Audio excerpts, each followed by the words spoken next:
It was close to midnight when I found the sentence that stopped me. The most dangerous book ever written about reality. I have spent years studying how the mind shapes what we call fate. Read the classics, read the modern ones, and I thought I had already seen everything this field had to offer. Then I found this book, under 100 pages, written in 1925 by a woman named Florence Scovel Shinn, who had just walked out of her own marriage with nothing and rebuilt her entire life from a rented room in New York. No publisher wanted her book, so she paid for the printing herself. 7 techniques live inside those pages, not affirmations, not vague talk about energy. 7 exact moves, each one aimed at a place where your own life has quietly stalled. The money that circles but never lands, the person you have never fully forgiven, the fear wearing the mask of caution, the decision you have carried so long it feels like part of you. Florence never softened a single one of them, and for everyone who actually applied what she wrote, something in their life moved, not because they hoped harder, but because they finally understood the mechanism running underneath it. There is a cost to understanding it, and it is not the one you are bracing for right now. Today, I am going to teach you all 7 techniques and exactly how they can work in your life like a real miracle. Here is the part almost nobody explains correctly. The danger was never in what these 7 techniques could do for you. It was in what they would take away, and it is not what you think. It is not money. It is not comfort.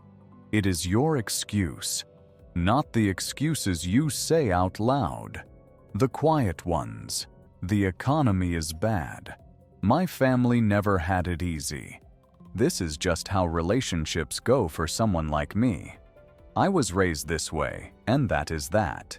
Some of those sentences are protecting something real.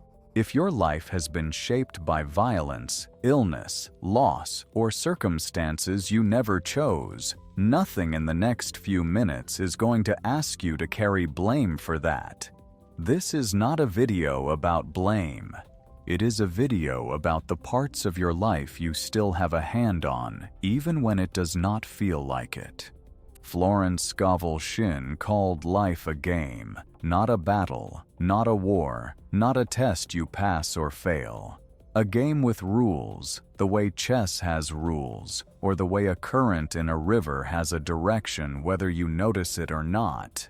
And the first rule she wrote down, the one every other technique in this book stands on, came from a sentence so old that most people stop listening the moment they hear it. Whatever you plant, you eventually harvest. She did not mean it the way a Sunday sermon means it. She meant it literally, mechanically, the way a farmer means it. Every word out of your mouth is a seed. Every thought you keep returning to at 2 in the morning is a seed. The fear you rehearse before a phone call, the resentment you carry into a room without saying a word about it, the quiet way you brace for disappointment before it has even had the chance to happen, all of it lands somewhere. The game does not just respond to what you do. It responds to what you keep emitting every hour, whether you are paying attention or not. Which brings us to the first technique. And it starts with a claim that will sound almost offensive if your bank account has been tight for a while. Abundance is not something you have to earn. It is the condition life was already running in before fear started managing the account. Picture a river that has never once stopped moving, not for a single day since it was formed. Somewhere upstream, someone builds a small dam out of fear, not a flood wall, just a few stones stacked out of habit, out of what they were taught, out of what they watched their own parents do with money. The river does not stop.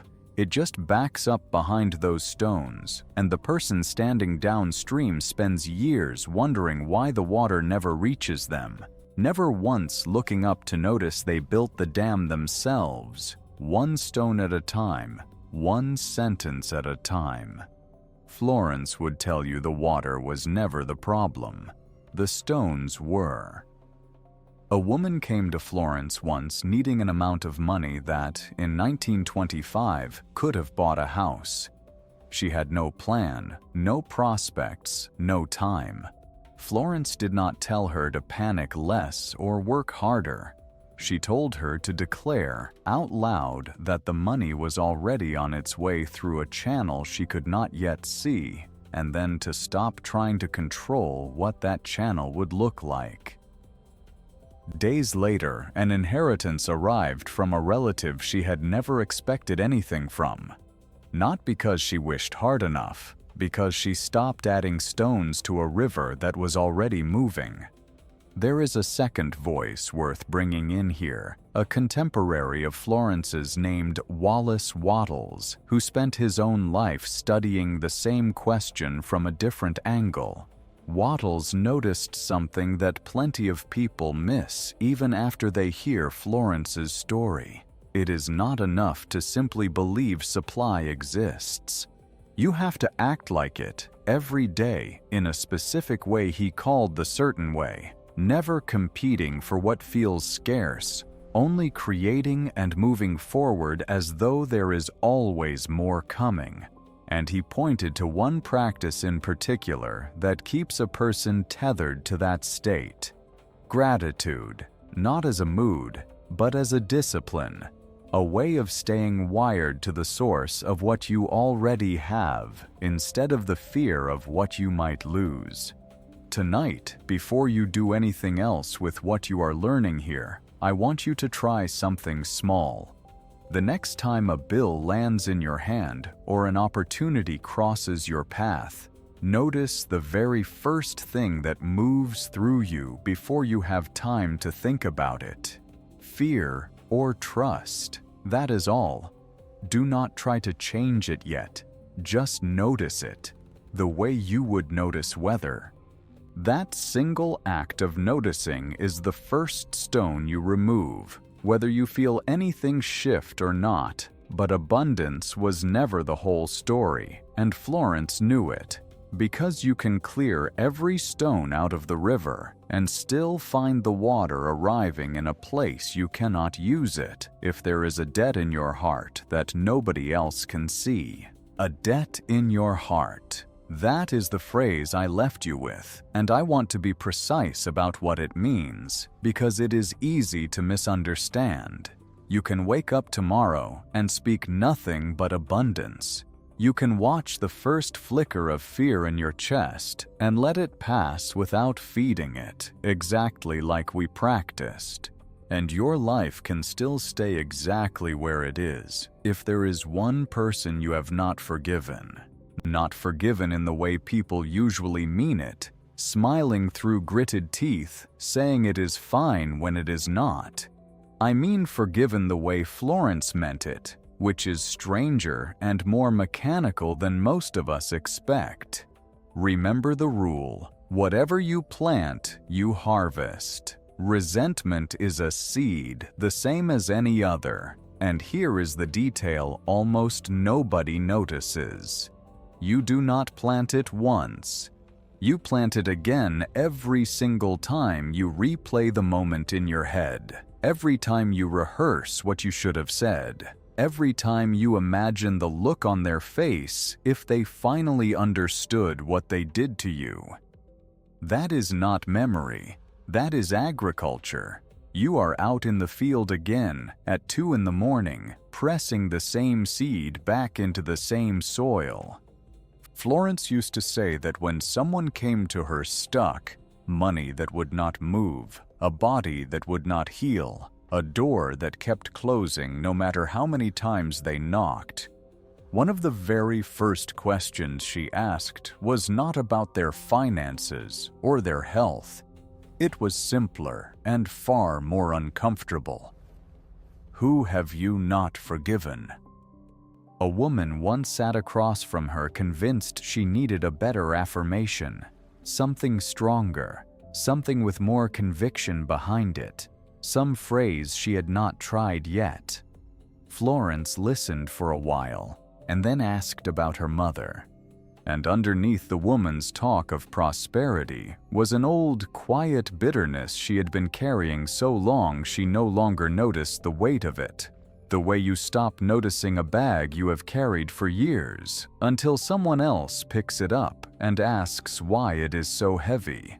Florence did not give her a new money phrase.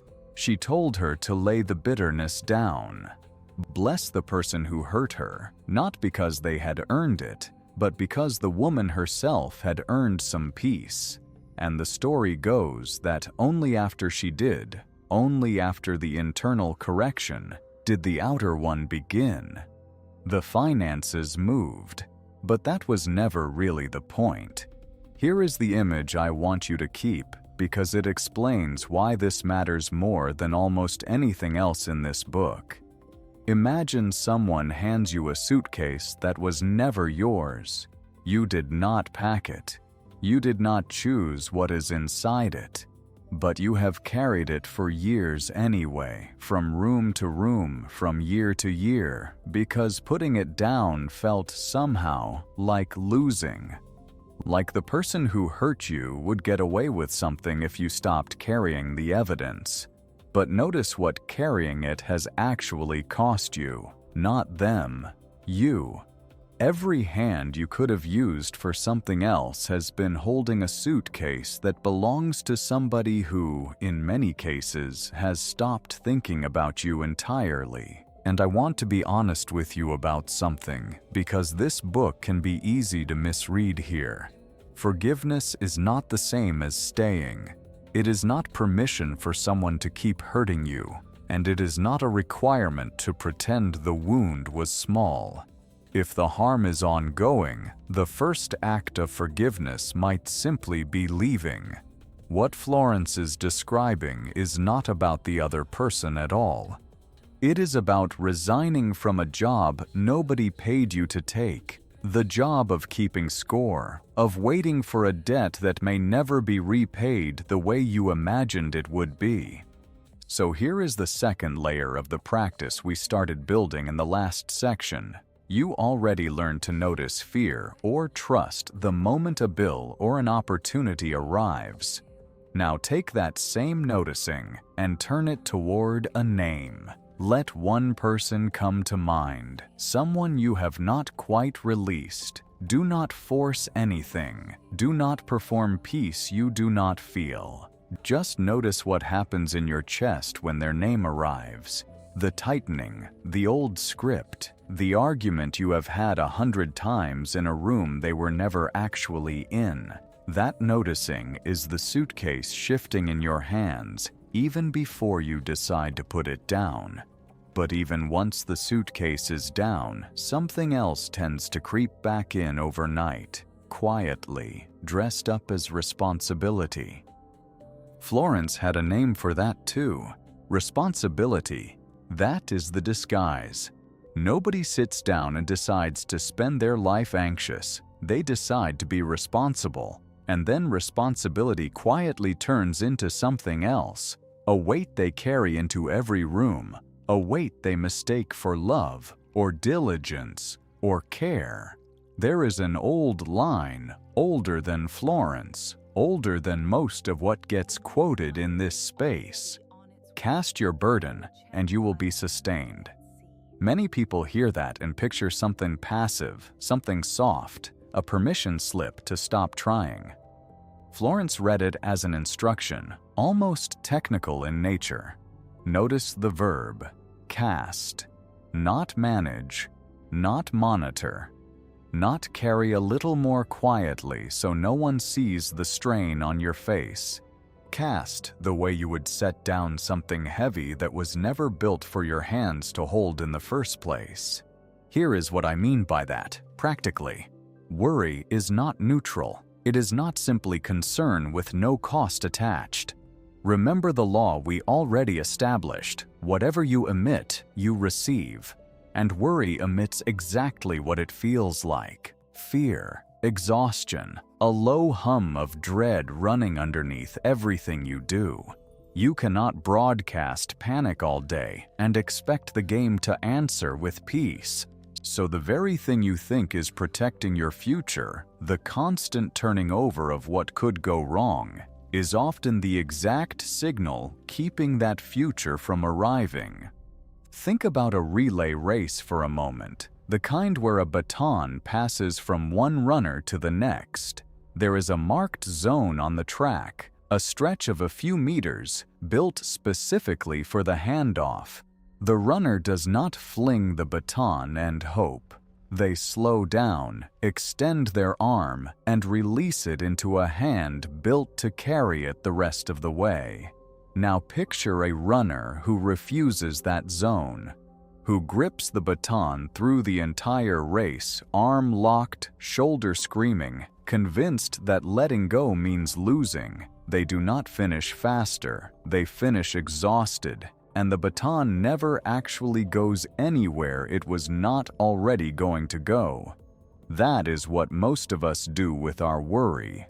We grip it through the whole race, mistaking the grip for effort.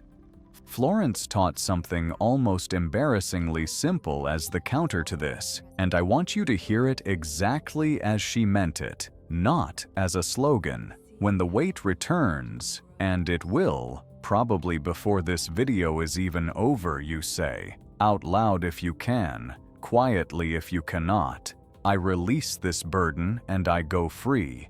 Not once, every time it creeps back, on the drive to work, at 3 in the morning when your mind hands you the same unfinished argument again, right after you check the number in your account for the 4th time today. You say it again, the same way you would reach down and set a bag back on the ground the moment you notice you picked it up without thinking. This is the second layer of what you are building here, and I want to be specific about how it differs from the first. Noticing fear or trust, noticing a name that still tightens your chest, that was awareness. This is action. A sentence you actually say out loud as many times as the weight returns, whether or not it feels like it is working yet. Most people try it once, feel nothing shift, and decide it failed. Florence would tell you that is exactly backwards. The releasing is the practice. The feeling comes later. The way strength comes to a muscle you keep using, not the muscle you check on once and abandon. And here is where people misread this book most often, so let me be precise. Casting the burden is not the same as quitting the race. You do not stop applying for the job, stop making the appointment, stop having the conversation you have been avoiding. What leaves your hands is not the work, it is the anxious grip on how and when and through which door the outcome has to arrive. You keep running. You simply stop trying to also be the hand that receives the baton at the other end of the track, because that was never your job to begin with, and carrying 2 roles at once is exactly what has been wearing you down. Which brings us to something almost nobody in this space wants to talk about because it sounds too ordinary to matter. The thing that decides whether your burden actually lifts or just gets carried more quietly has almost nothing to do with how you feel. It has to do with what comes out of your mouth. What comes out of your mouth? Let's stay there for a moment, because this is the technique Florence herself seemed to care about more than almost any other. She did not write about it once in passing. She circled back to it again and again in different chapters, different stories, as if she knew it was the one people would skip past the fastest, precisely because it sounds too small to matter. Stand at the edge of a canyon and shout something into it, and a few seconds later, the canyon shouts it back at you, usually louder than you sent it. Nobody finds that strange. Nobody stands there confused about why the canyon returned exactly what they gave it. And yet most of us go through entire decades saying things like, "Nothing ever works out for me," or "I'm terrible with money," or "I always end up with the wrong person," or "I'm just so tired," without ever noticing we are standing at the edge of the exact same canyon every single day, and it is answering back. Florence called your word your wand, and I want you to actually sit with that phrase instead of letting it slide past as a nice line. A wand is not a suggestion. Nobody waves a wand and hopes. A wand executes. Whatever you speak, especially the sentences you repeat so often you stop hearing yourself say them, functions less like an observation about your life and more like a standing order the world keeps quietly filling. Here is what makes this different from simple positive thinking, and I want to be careful here, because that difference matters. This is not about forcing a cheerful sentence you do not believe. Florence never asked anyone to lie to themselves. She asked them to notice what they were already ordering, and to place a more honest order instead. Not an inflated one, not a hollow one, just one that was not actively working against them. There is a real difference between "I am broke" and "always will be," and "I am learning to handle money differently than I was taught to." The second sentence is not a fantasy. It is simply not a life sentence disguised as an observation. A woman once told Florence, almost proudly, that she always said exactly what she meant. She meant it as a virtue. Florence asked her to actually listen to herself for one day without editing anything, just noticing. By evening, the woman had counted more than a dozen small verdicts she had passed on her own life before lunch. Comments about her weight, her age, her luck, her marriage, said so automatically she had never once heard them as sentences with consequences. She thought she was just describing her life. She was ordering it, one small, careless sentence at a time. This is where the practice we have been building gets its third layer, and it is the most active one yet. You started by noticing fear or trust. Then you learned to actively release a burden with a spoken sentence. Now you are going to catch one sentence, just one, "Today is enough," that you say about yourself on a kind of autopilot, something you have said so many times it barely registers as speech anymore. And instead of trying to silence it or shame yourself for having said it, you are going to replace it with something calibrated, not the opposite extreme. Not "I am a millionaire" when your account says otherwise. Something believable enough to actually say out loud without your own body rejecting it, and honest enough that it moves you one real step forward instead of asking you to pretend you already arrived. Do this once today, and you will likely forget by tomorrow. Do it for a week, and you will start hearing your own sentences differently. The way you start hearing a word differently once someone points out you have been mispronouncing it your whole life. The canyon does not stop returning what you send it just because you got tired of shouting. It only stops if you change what you shout. There is one more layer to this though, and it is the part almost nobody in this space wants to admit.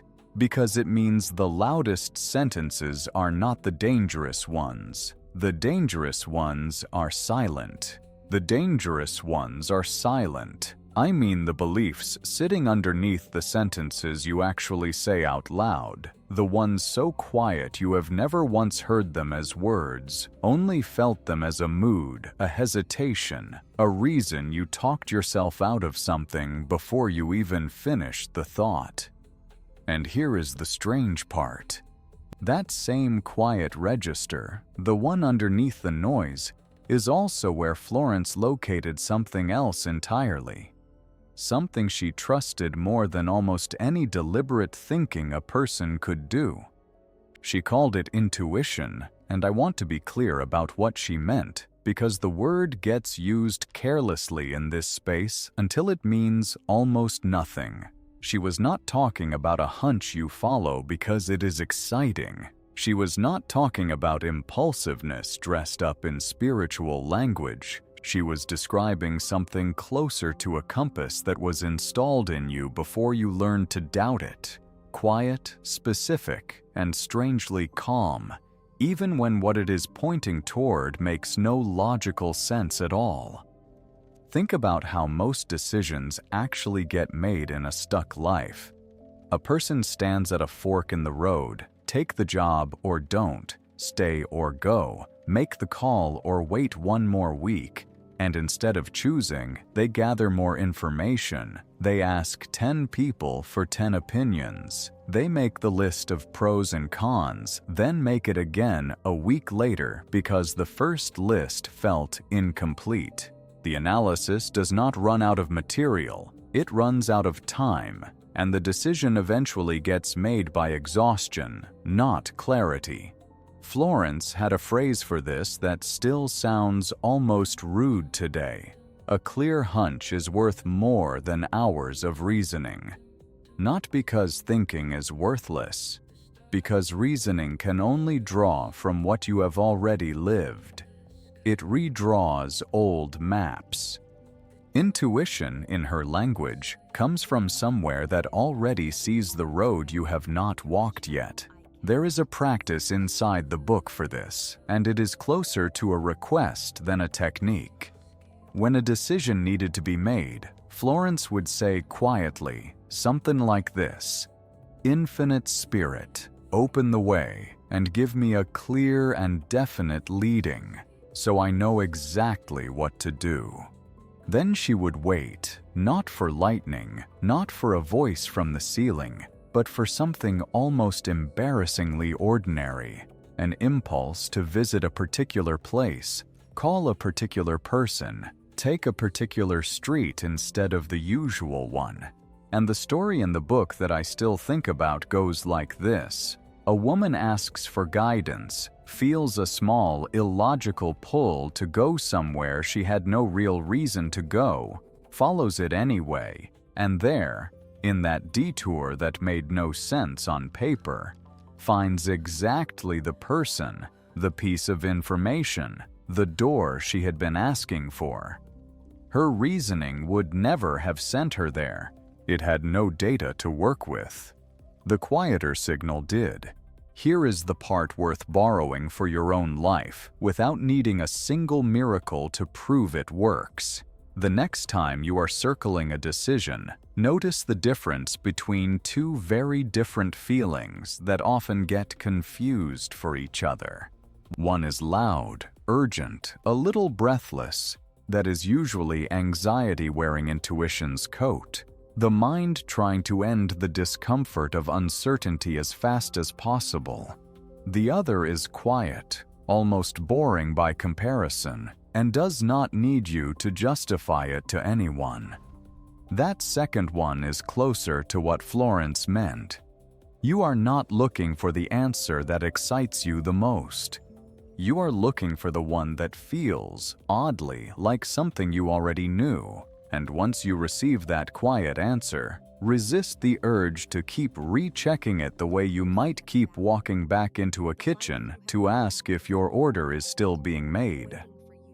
Constant checking does not make the guidance more reliable. It just tells your own nervous system you never trusted it in the first place.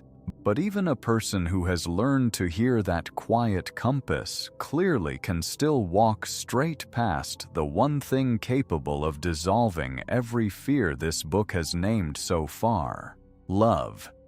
That is the thing this whole book has been circling since the first page, even when it was talking about money or forgiveness or a burden you kept picking back up off the floor. Look at the pattern for a second, because once you see it, you cannot unsee it. Scarcity is the fear that there will not be enough. Resentment is fear wearing armor, refusing to be hurt the same way twice. Worry is the fear that nothing is actually holding you up. Even the sentences you catch yourself saying on autopilot are usually fear finding a way out through your mouth before you can stop it. Florence eventually said it plainly in a line so short it is easy to read past it. Fear is the only real enemy. Not a person, not a circumstance. Fear itself, wearing 100 different disguises depending on which part of your life it has decided to occupy that week. There is an old line she leaned on here too, one you may have heard in a completely different context and never connected to any of this.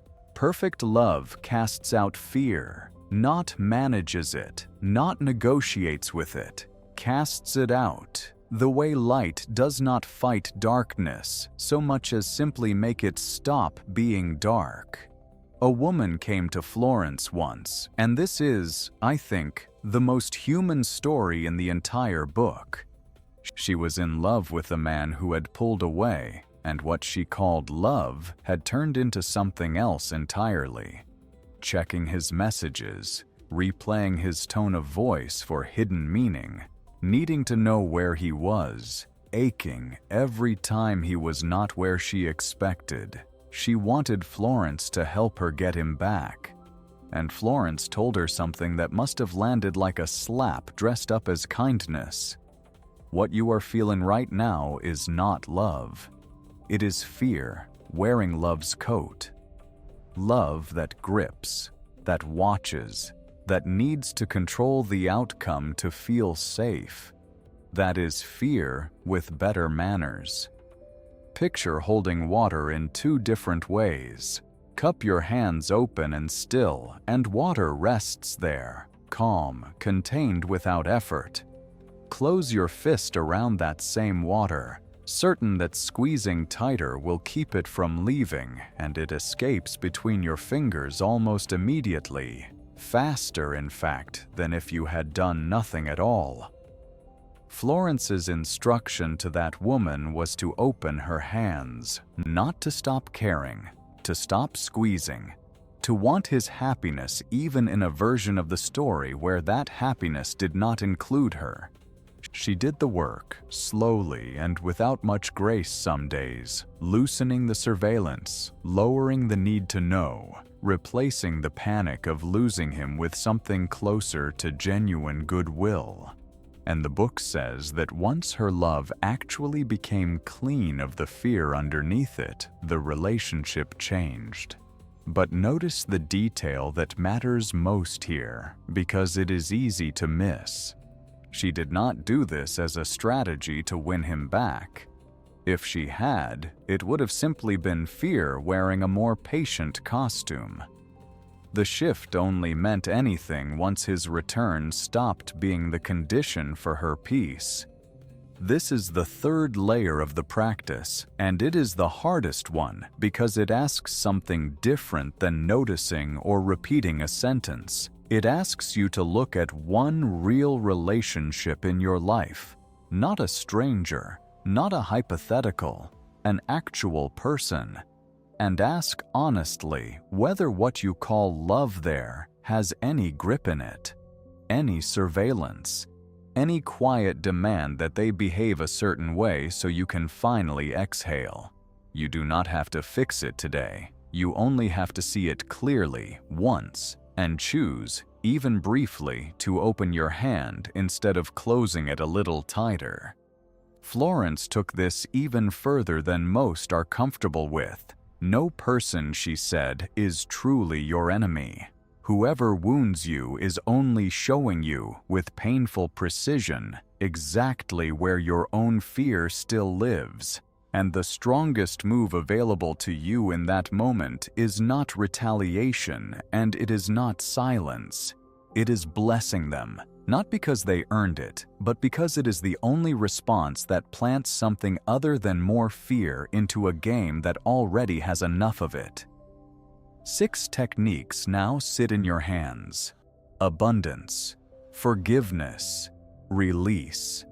honest speech, quiet guidance, love without a grip. But Florence saved something for last that reframes every single one of them, and once you hear it, you may never ask the same question about your own life again. Here is the reframe, and I want to sit with it slowly because it is easy to nod along and miss what it is actually asking of you. Florence described a full life as a square, 4 sides, and she named them plainly: health, wealth, love, and what she called perfect self-expression. Most people spend their entire lives working on 3 of those sides and wondering, quietly, why the square never feels complete. You can meet people with real money, a real relationship, decent health, who still carry something hollow behind their eyes. Not because they failed at anything, but because the 4th side was never built. Money without a reason behind it is just a full account and an empty chest. You have probably met someone like this. You may have been someone like this for a season, without quite naming it. Perfect self-expression is the strangest phrase in the whole book, so let me translate it plainly. Florence believed there is a specific place in the world only you can occupy, not because you are more special than anyone else, but the same way a single piece in a large puzzle is cut into a shape that fits exactly one gap and no other. You could force a different piece into that space. It might even look close enough at a glance, but the picture stays incomplete, a little warped at the edges, until the actual piece is set down. Multiply that by every person walking around who has quietly decided their particular shape does not matter, who filled their gap with something that almost fit, and you start to understand why so many rooms full of accomplished people still feel, somehow, unfinished. The question this technique replaces is worth naming directly, because most of the last 6 techniques still orbit around a version of it. What can I get out of this game? What can I pull toward myself? What can I protect? What can I finally have enough of? Florence's 7th technique turns that question a quarter turn. What did I come here to place into the game that nobody else can place in quite the same way? It sounds like a small shift in wording. It is not small at all. One question keeps you circling your own hunger forever. The other one, oddly, tends to feed you without you chasing it, because once your particular note actually gets played, the rest of the square, the money, the relationships, tends to arrange itself around that note, rather than the other way around.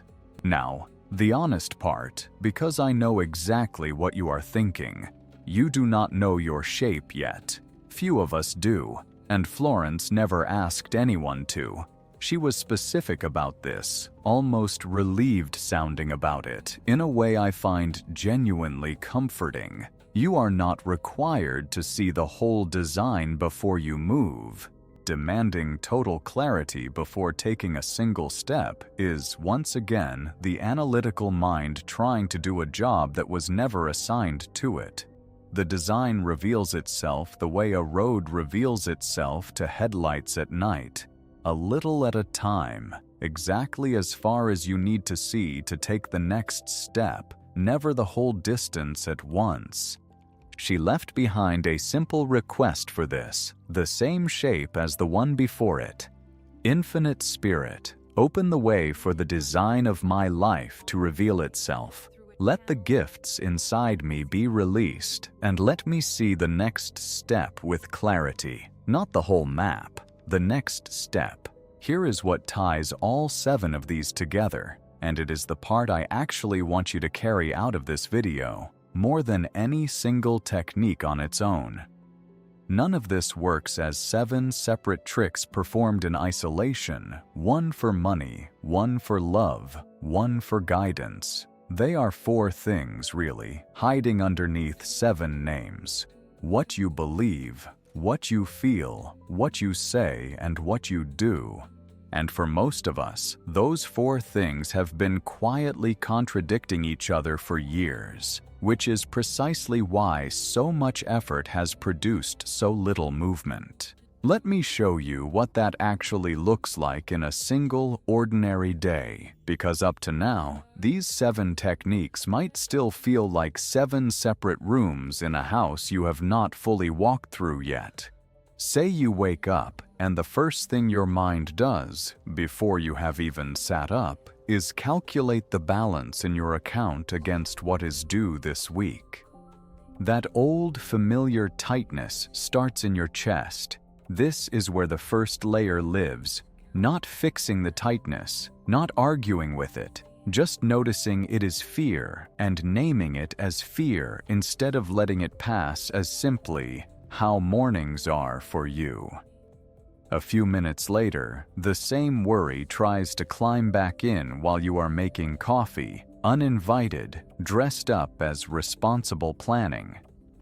This is where the second layer answers it, out loud if you are alone in the kitchen, quietly if you are not. I release this burden and I go free, not because the bill vanished, because you stopped being the one holding both ends of it. Later that day, a message arrives from someone you have been slowly, quietly trying to keep close through sheer vigilance, checking when they were last online, rereading their last text for a tone that might not even be there. This is where the third layer, the hardest one, asks something of you, not to stop caring, to notice the grip and loosen it, even by 1 degree, even just for the length of that one message.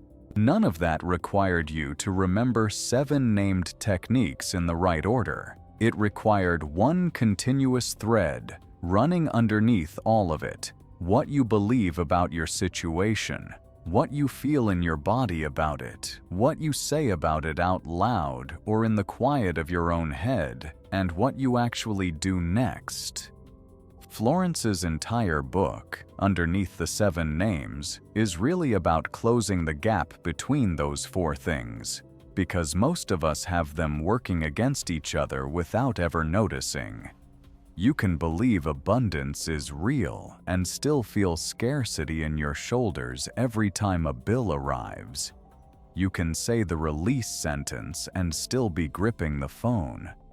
The techniques are not 7 separate switches. They are one honest alignment, practiced in layers, the way you practice anything that eventually becomes yours without thinking about it.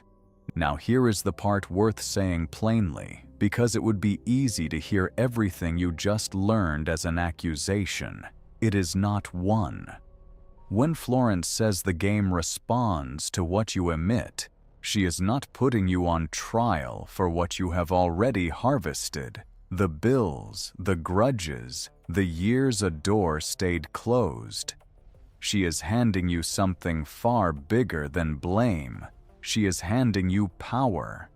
If what you emit is what comes back, then changing what you emit changes what comes back, starting with your very next thought, your very next sentence, your very next move. The point of everything in this video was never to make you responsible for your past. It was to make you unmistakably in charge of what happens next. That is the whole shift, underneath all 7 techniques. Not a harsher way of judging yourself, a clearer way of directing yourself. Look back at everyone you met in this video. The woman who needed $3,000 was not scolded into a better outcome. The woman who could not forgive her mother was not shamed into peace. Florence never once used this law to make anyone feel smaller. She used it to hand them the one thing worry, blame, and old excuses had all quietly been keeping out of their hands: the next move. That space is where this book has been quietly pointing the entire time. If you want a place to keep working on it after tonight, follow the channel. It keeps you here for the next one, and I would genuinely like you to stay. And there is one more thing left to say about it, not a technique, but the shape of the person all 7 of these, practiced honestly, tend to leave behind. By now, one of these 7 is probably sitting louder than the rest. Maybe it was the account you keep bracing against. Maybe it was a name that still tightens something in your chest. Maybe it was a grip you have mistaken for love for longer than you would like to admit. You did not need me to tell you which one. You felt it the moment I named it. That is the part of this book nobody can take from you now. Not the 7 techniques themselves. Those were always available, sitting in under 100 pages for 100 years, waiting. What changes tonight is smaller and stranger than that. You no longer get to say you didn't know.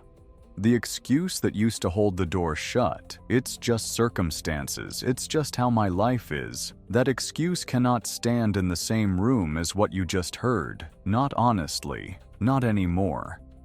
Florence never asked anyone to become a different person overnight. She asked for one sentence, said honestly, one name, forgiven quietly, one burden, set down, then set down again the next time it crept back, one hand, opened instead of closed. That is the whole game, played one small, repeatable move at a time by someone who finally understood the rules instead of someone still waiting for the rules to be fair.